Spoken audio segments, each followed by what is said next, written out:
Hey, roomies. So, the saga of the Supreme Court striking down affirmative action in college admissions at Ivy League schools like Harvard is wreaking havoc on Asian students who initiated the lawsuit. A year after the ruling in 2023, Asians are seeing a decline of 6% in their acceptance rate.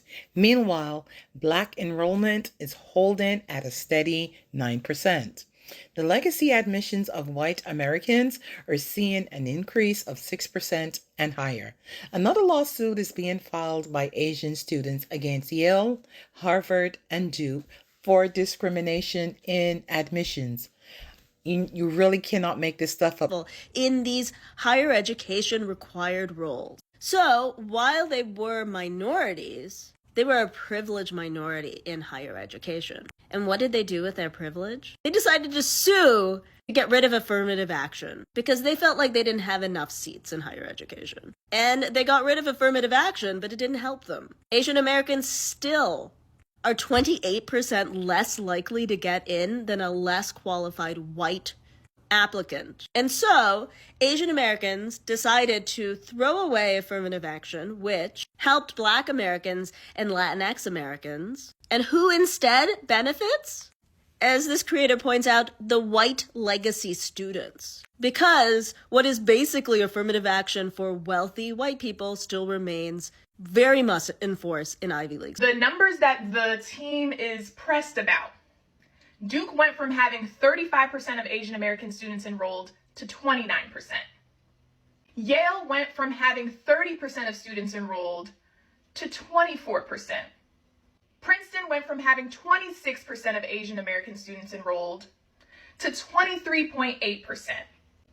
What do you think the Black enrollment is at each of these schools? Black enrollment has remained just about the same.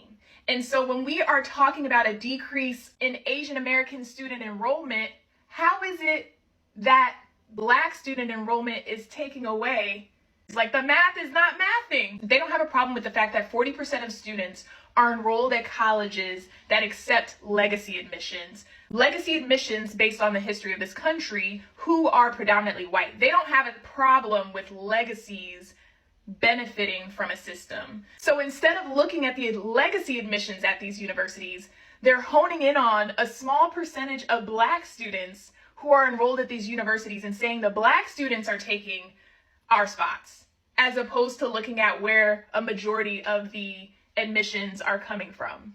I'll never forget, because I went to the University of Georgia, predominantly white institution. I remember being in a class and having the dreaded conversation about affirmative action with my peers and them saying like, hey, I don't think this is right because you're taking the spot of a friend who was more qualified than you to be at this institution.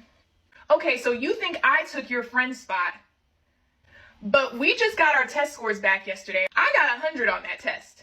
What did y'all get? I saw some of the papers come back with 50s and 60s, etc., but I don't deserve to be here. Maybe you took your friend's spot. How about that? Because you're flunking, you're frying bacon in the back of a classroom, you're getting the answers to tests from your fraternity or sorority, and I'm sitting here studying because I don't have access to that level of privilege. And what I want people to be honest with themselves about is not everyone is pulling themselves up from their bootstraps. Let's get rid of that American meritocracy theory of you work hard and you get X outcome. Because some of you are not working hard, but you think your outcomes are because you worked hard. And when people don't have those same outcomes, it's not because they're not working as hard as you. It's because they don't have that same level of privilege, proximity, or luck and chance. So all I want to say is Black students at PWIs, you have earned your spot.